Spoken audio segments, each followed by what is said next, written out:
Sahana Vavatu. Namasté, bonjour, je m'appelle Philippe. Sahana J'ai créé ce podcast pour partager avec vous certaines pépites de la philosophie et de la pratique du yoga, mais aussi parce que je souhaite tordre le cou à certains préjugés. Alors si vous souhaitez en savoir plus, si vous souhaitez avoir une information plus traditionnelle, mais néanmoins parfois décalée, je vous invite à écouter ce podcast et à le partager. Namasté.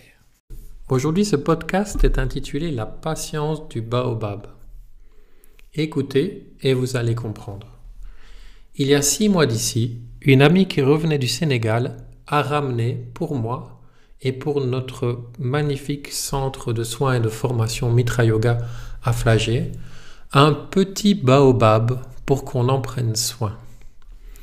Elle sait que j'aime les plantes et que les plantes sont heureuses dans le centre. Ce baobab, c'est une espèce de petite tige nue d'une dizaine de centimètres, un peu plus large à la base et très fine au-dessus, et elle était dans un petit pot de terre. Lorsque je l'ai reçue, j'étais heureux. Je l'ai arrosée, mais pas trop, et l'ai placée près d'une fenêtre, espérant qu'elle grandisse rapidement. J'ai attendu un bon mois, mais rien ne s'est produit. Je l'ai sorti de terre, j'ai regardé s'il avait des racines et je n'en ai pas vu. Je l'ai remis dans la terre et j'ai attendu. Durant tout ce temps, j'ai commencé à me dire que c'était un attrape-touriste qu'on m'avait offert. J'en ai reparlé avec cet élève en question qui me l'avait offert et à ce moment-là, nous étions d'accord sur ce point. Mais bon, sans trop y croire, j'ai continué à y penser. Je me suis dit qu'il devait être sec et qu'il n'avait pas été arrosé pendant longtemps. Je me disais, dans cet endroit magnifique et lumineux qu'est le centre, il doit vivre. Du coup, j'ai bricolé un système avec une pince pour que la tige soit dans un verre d'eau, le bas de la tige et le haut de la tige à l'air libre. Je me suis dit que ça en valait la peine. Il est resté dans ce verre 6 semaines.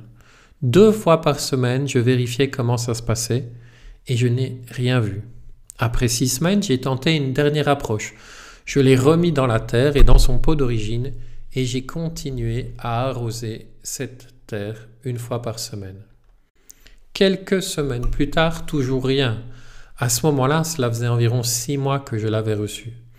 Je le ressors de la terre pour le mettre à la poubelle en me disant « c'est ok, ça arrive ». Et c'est là que je vois une minuscule racine. Quand je dis minuscule, c'est vraiment minuscule. Et là, je le remets une dernière fois dans la terre. Petit miracle. Quelques semaines plus tard, une petite feuille de baobab avait poussé sur le haut de la tige. Et au moment où je vous parle, il y en a 3. Le baobab est bien vivant et il commence à grandir. Vous pouvez d'ailleurs voir la photo de ce petit baobab sur mon blog. Pourquoi je vous raconte cela ?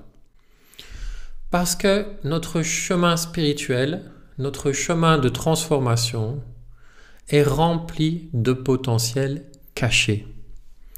Il faut parfois et souvent au début d'un chemin beaucoup de pratiques pour pouvoir sentir quelque chose de différent en soi ou voir apparaître un de nos potentiels. Un des soucis que l'on rencontre souvent est que nous ne savons pas vraiment si nos qualités sont les nôtres. Je m'explique. Nous pouvons être entraînés, par exemple, dans nos études à faire de la comptabilité, des programmes informatiques ou autres, et ce depuis longtemps.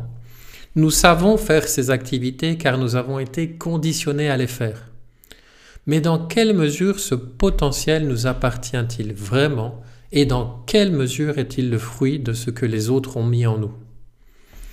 La question est d'autant plus valide quand nous observons le nombre de burn-out des personnes entre 35 et 50 ans.